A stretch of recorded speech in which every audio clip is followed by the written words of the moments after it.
सज्जनों, जीवन में माँ का उपकार, माँ का आशीर्वाद और माँ की कृपा अनंत होती है। इसलिए माँ वो चीज़ है जो हमें दुनिया में ला करके दुनिया को दिखाए, चलना सिखाए, बोलना सिखाए और हमें अनेक प्रकार के विघ्नों से बचाए। माता जीवन की वो धरोहर है, वो संपत्ति है जिसकी तुलना दुनिया की किसी चीज़ से की नहीं जा सकती है। माँ बच्चे को इस भांति पालती है जैसे एक कुम्हार। इसलिए माँ का दर्जा बहुत ऊंचा माना जाता है। पिता से भी माँ का दर्जा बहुत ऊंचा है, क्योंकि बच्चे का जीवन माँ के हाथ में होता है। माँ जैसे बच्चे को बनाना चाहती हो वो बना सकती है। माँ एक शिल्पी है, एक कारीगर है। जिस प्रकार से एक गीली मिट्टी को मूर्तिकार जो रूप देना चाहता है वो दे सकता है। आप इतिहास में भी देखिए, शिवाजी, गांधी जी, ध्रुव, प्रहलाद को जो सृजाने वाली, जिसको सुंदर मूर्ति बनाने वाली वो माँ है। माता मंदालसा वो अपने 7 पुत्रों को कल्याण के रास्ता में लगा दी। मैना माता अपने पुत्र गोपी चंद को भी। इस प्रकार से हमारे इस भारत भूमि में कितनी ऐसी माताएं हैं जो अपने संतान के साथ साथ अपने पति को भी कल्याण के मार्ग में, मोक्ष के मार्ग में, परमात्मा के मार्ग में लगाई है। इसलिए जननी तू सबसे महान। इसलिए माँ, धरती को भी माँ की संज्ञा दी जाती है। धरती माँ, माँ का मतलब होता है जो पालन करने वाली, जो निर्माण करने वाली। यदि माँ ना होती तो हम कहाँ होते। इसलिए माँ के अनुकंपा, माँ का आशीर्वाद, माँ की कृपा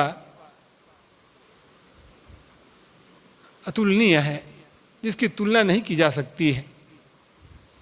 लेकिन आज का इंसान ऐसे हो गया है कि माँ की कृपा को, माँ के आशीर्वाद को कुछ नहीं समझते हैं।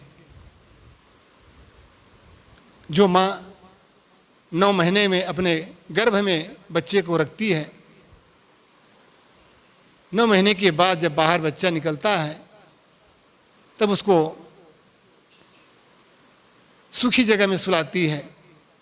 जब बच्चे रोती है, चाहे रात के हो, दिन के हो, माँ का दिल और माँ की नज़र हमेशा बच्चों पर रहती है। चाहे माँ कितनी भी काम में व्यस्त हो, लेकिन उसका दिल और नज़र बच्चे पर होती है। बच्चे रोती तो माँ रोती है, बच्चे हंसते हैं तो माँ हंसती है। बच्चा का हंसना और रोना माँ का दिल है। इसलिए आज मातृ दिवस है। यदि माँ की याद करते हैं तो हमारा दिल वहाँ तक पहुँच जाता है। अपनी माँ की शकल याद आती है। इसलिए माँ को भुलाया नहीं जा सकता है। माँ की कृपा बहुत है। इसलिए माँ बाप से बढ़कर जग में कोई दूजा नहीं खजाना। जिसने तुझे जन्म दिया है उसका दिल कभी न दुखाना। माँ का कर्ज से माँ के कर्ज को कोई चुका नहीं सकता है। वो कहानी याद आती है कि एक गरीब माँ मजदूरी करती हुई अपने बच्चे को, अपने बेटे को एक अच्छे पोस्ट पर लगा देती है, बहुत बड़ा डॉक्टर बन जाता है। डॉक्टर बनने के बाद अपने माँ को और अपने गांव को छोड़ करके कहीं शहर में अपना दवाखाना खोल लेता है।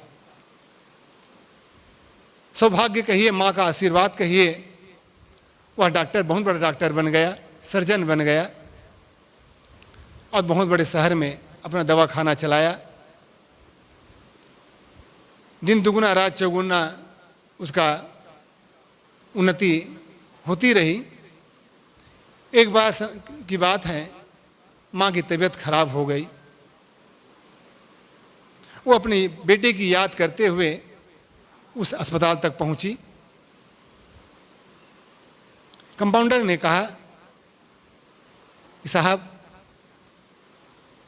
एक बुढ़िया माता आई है और वो कह रही है आपको बेटा कहती है, उसकी तबीयत बहुत खराब है। डॉक्टर ने कहा कोई बात नहीं, होगी, उसको अमुक नंबर के रूम में, अमुक बेड नंबर में उसको भर्ती कर दो। 15 दिन तक उसका इलाज चला, इंजेक्शन लगाया गया, दवाई दी गई, बाटल चढ़ाया गया। कुल मिलाकर के 15 दिन उसको ट्रीटमेंट करने में लग गया। 15 दिन जब पूरा हुआ, माँ स्वस्थ हो गई, जाने के काबिल हो गई, चलने फिरने के काबिल हो गई। डॉक्टर ने अपने कंपाउंडर से कहा जाओ उस माता जी को छुट्टी कर दो, वो अपना घर चला जाए। साथ में उसको एक बिल दे दिया जो 15 दिन तक उसका खर्चा लगा था। बिल हाथ में मिलते ही वह माँ सोच में पड़ जाती है कि जिस बेटा को मैंने इतना खर्चा करके, इतना मेहनत करके मैंने उसको डॉक्टर बनाया, वो आज मेरे इलाज पर वो बिल थमा रहा है। कोई बात नहीं, उन्होंने कंपाउंडर से बिल लिया और कंपाउंडर को कहती है कि बेटा उस डॉक्टर को मेरे पास भेज दो। कंपाउंडर ने डॉक्टर के पास जाकर के कहा कि डॉक्टर साहब, आपकी माँ आपको बुला रही है। डॉक्टर आया माँ के पास। माँ डॉक्टर को देख करके आंखों से आंसू बह जाती है और डॉक्टर को कहती है, माँ बेटा कोई बात नहीं, ये तो मेरा 15 दिन का इलाज का बिल है। यदि मैं अपना बिल दे दूं, जितना दिन तुम्हें मैं अपने गर्भ में रखा, जितना दिन तुम्हारा मैं पालन पोषण किया और जितना दिन मैंने अपने स्तन से दूध पिलाया, अपने दिल का दूध पिलाया, यदि उसका बिल तुम्हें बना करके दे दूंगी तो तुम उस बिल को कभी अदा नहीं कर पाओगे।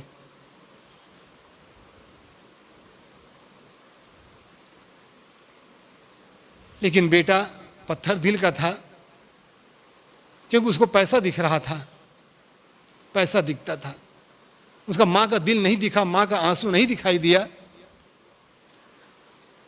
और वो अपना सीधा पीछे पैर करते हुए अपने क्लिनिक की ओर लौट गया। माँ बिल लेकर के अपने घर लौट गई।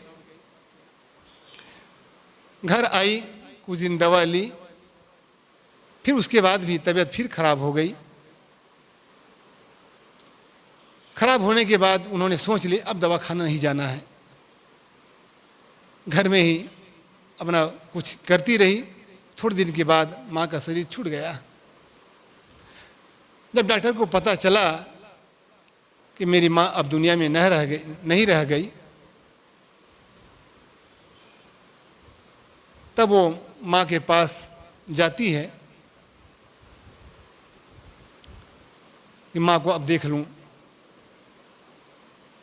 उस समय उसके और पास पड़ोस वाले ये सब उसके डॉक्टर के करतूती जान चुके थे कि डॉक्टर नहीं है बल्कि ये कसाई है। जो अपने माँ के दिल को नहीं पढ़ पाया, जो अपनी माँ की आंखों को दर्द को नहीं पढ़ पाया, वो कैसा डॉक्टर है। अंत में जब डॉक्टर आया अपनी माँ की अर्थी उठाने के लिए, तो गांव वालों ने या उसके पास पड़ोस वालों ने उसको छूने नहीं दिया। तुम डॉक्टर नहीं, तुम बेटा नहीं हो। यदि बेटा होते तो तुम माँ के इलाज में बिल नहीं थमाते उसके हाथ में। अरे जिन्होंने तुम्हें 9 महीना गर्भ में रखा, 10 साल तक तुम्हें तुम्हारी सेवा किया, पालन पोषण किया, उस उपकार को तुम भूल गए, उस कर्ज को तुम भूल गए, और तुम 15 दिन के इलाज में तुमने अपने माँ के हाथ में बिल थमा दिया। तुम संतान नहीं बल्कि तुम शैतान हो। तुम्हें तो धन का भूखा है, तुम्हें माँ नहीं चाहिए, तुम्हें धन चाहिए। बहुत कुछ कहा। अंत में डॉक्टर बहुत रोता हुआ पछताता हुआ क्या करे जब चिड़िया चुग गई खेत। इसलिए बंधुओं, यदि माँ ना होती तो हम कहाँ होते, और यदि हम ना होते तो इस जीवन का कल्याण कैसे कर पाते हैं। इसलिए बड़े भाग्य मानुष तन पावा कहा गया है। हमें माँ ने कितना हमें संवारा, संभाला, जीवन को बनाया, दुनिया का संसार का सारा सुख दिया। इसलिए कहा जाता है माँ, मास्टर और महात्मा, ये दुनिया में 3 ऐसे लोग हैं जो हमारे जीवन का पूरा निर्माण करते हैं। माँ शरीर का निर्माण किया, साथ साथ व्यवहारिक शिक्षा दिए, ज्ञान दिए। दूसरा है मास्टर। माँ, मास्टर और महात्मा। मास्टर वो है जो हमें भौतिक ज्ञान देता है। ABCD का खा गा गा कौन बताता है? मास्टर। यदि मास्टर ना होते, गुरु ना मिलते, तो हमें अक्षर ज्ञान भी ना होता, और अक्षर ज्ञान ना होता तो हम भी उस पशु की तरह जीवन जीते। क्या खाना क्या न खाना ये सब नहीं जानते, और दुनिया में अनपढ़ की तरह भटकते रहते, ठोकर खाते। तो हमारे जीवन में माँ और मास्टर, और तीसरा है महात्मा। महात्मा कहते हैं संत को, जो अपना कल्याण करते हुए भी औरों को कल्याण में सहयोग देता है, वो महात्मा। बिन स्वार्थ के कृपा करे वे इतने बड़े उदार, वो कौन है? बिना स्वार्थ के, निष्प्रयोजन, कोई कामना रहित वो उपकार करने वाले, वो कृपा करने वाले संत होते हैं। वो महापुरुष होते हैं, वो सद्गुरु होते हैं, वो संत होते हैं। इसलिए हमारे जीवन में माँ, मास्टर और महात्मा, ये 3 हमारे जीवन के बहुत बड़े उपकारी हैं। हम सब का उनके उपकार, हम सब उनके कर्जदार हैं। इसलिए हम सब उनके कृपा को नहीं भूलना है, उनके आशीर्वाद को नहीं भूलना चाहिए, बल्कि हम उसके ऋणी हैं जितना बन सके। माँ की कर्ज से ऋण, उसकी सेवा से, उनकी आज्ञा का पालन करने से ऋण हो सकते हैं। और मास्टर का मतलब जो हमें ज्ञान बताए, मास्टरों ने शिक्षा दी है, चाहे भौतिक शिक्षा हो, उस शिक्षा को भी हम दूसरों को बांटें। और जो महापुरुषों ने, संतों ने हम पर कृपा की है, उनका भी हम ऋणी हैं। उस ऋण से उऋण होने के लिए जो हमें कल्याण के रास्ता में बताए हैं, दया, क्षमा, संतोष, विवेक, विचार, मोक्ष के मार्ग में हमें बताए हैं, उस रास्ता पर खुद चलते हुए औरों को भी अच्छा रास्ता में ले जाते हैं। तो उस सद्गुरु के ऋण से भी थोड़ा हम ऋण हो सकते हैं। सोई हित बंधु मोहि भावे, जात कुमारक मार्ग लावे। सद्गुरु कबीर ने कहा है, वही मेरा मित्र है, वही मेरा बंधु, वही मेरा भाई है, वही मेरा दोस्त है। चाहे वो पत्नी के रूप में हो, चाहे वो बहन के रूप में हो, चाहे वो भाई के रूप में हो, चाहे वो पिता के रूप में हो, किसी रूप में हो, जो हमें अज्ञान से ज्ञान की ओर ले जाए, जो हमें अंधकार से प्रकाश की ओर ले जाए, जो हमें दुख से सुख की ओर ले जाए, वो हमारे बंधु भाई है। मैंने शुरू में कहा था, ज्ञान के रास्ते में बताने वाले माँ भी है, पत्नी भी है, और बहन भी है, और पिता भी है, कई रूप में। चुड़ाला ने शिखा ध्वज को ज्ञान के कल्याण के रास्ते में बताया, वो कौन थी? पत्नी थी। गोस्वामी जी को कल्याण के रास्ते में बताने वाली कौन थी? उसकी पत्नी रत्नावली थी।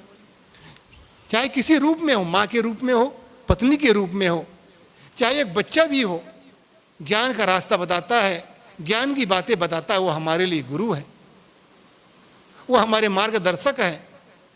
इसलिए उनके रास्ता पर यदि चलते हैं, उनके ज्ञान के रास्ता पर हम